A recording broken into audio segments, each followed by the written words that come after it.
This is where it all ends. Hey guys, Mark our Gamer Dude here with a review of Sonic IDW issue 55. The story starts off with Surge and Kid preparing for Sonic and Tails' arrival, who have tracked them to Starline's base. Before they can make it inside, Sonic is snatched up by Metal. He really likes doing that, doesn't he? Eggman comes onto the scene and he follows Tails to find Metal and Sonic, who are both fighting with Tails joining in.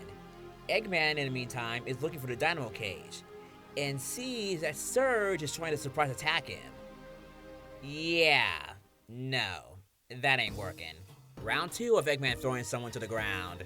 She puts up a good fight though, and takes a Chaos Drive.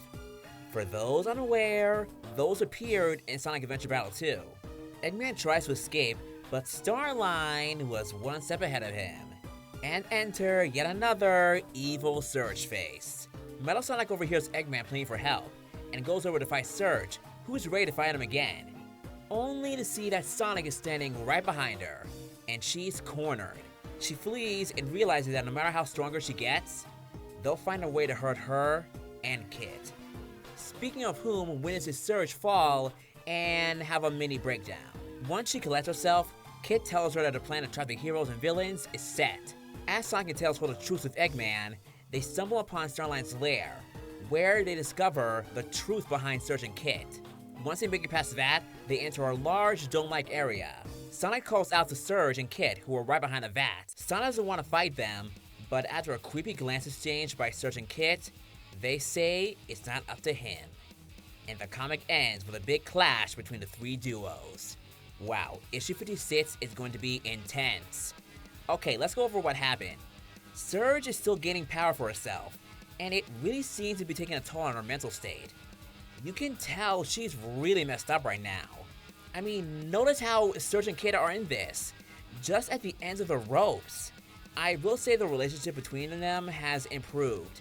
Like, Surge says, hurt us, not just her. If she really didn't care about Kid in some regard, she wouldn't mention that. Also, Surge has her hands on the Wisp's power plus energy from the Chaos Drive. I don't know if she can handle all that. I mean, even the solicitation for issue 56 says her moves are becoming more and more erratic, meaning she's gonna lose control. Another big thing that happened here is that Sonic and Company discovered the truth behind Surge and Kit, which I was hoping would happen in this issue. They now know that Starline has been studying them to make copies of them in his own image. Also, notice all the vats around them. Like, there are more than 2. Like, there are 4 vats over there, plus the vats over in the dome area. You have to wonder how many times Starline's trying to make copies of Sonic and Tails. And who did he test it on? Did he have, like, failed test subjects? You have to wonder.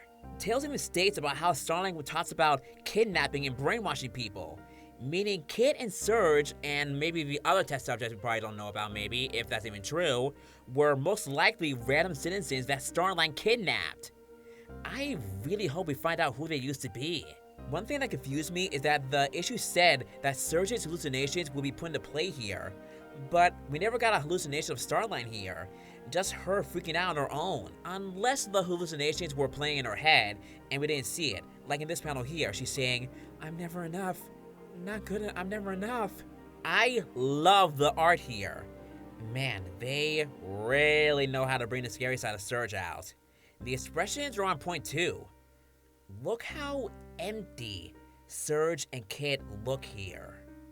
Dang. All in all, this issue was a delight, and I cannot wait to see how this all ends, cause after this, it kinda seems as if Surge and Kid are gone, like they go away. The next issues all focus on other Sonic characters, so you have to wonder where they are, because the next issue says, with Surge finally out of the quills, meaning she's gone. My only prediction for this upcoming issue is that Surge and Kit A, do so much damage to themselves that they get healed up with Sonic and Company and stop fighting. B, they run away and vow to get even with Sonic and the others. Or C, get damaged, stop fighting, but they leave on neutral terms to find the answers about themselves and not fight Sonic anymore. It could go either way, and my predictions were completely wrong. Cause again, Ian said they're staying villains, even though the way they have been written and, being super sympathetic to readers kind of has us thinking and wanting them to change and get better and want things to go all happy for them or at least go anti-hero. I just can't see them being villains forever. What do you guys think of this issue, and what do you hope happens at the end of this arc? I'll see you guys next month to the finale of the overpowered storyline. Also, this last panel goes hard. Show you just what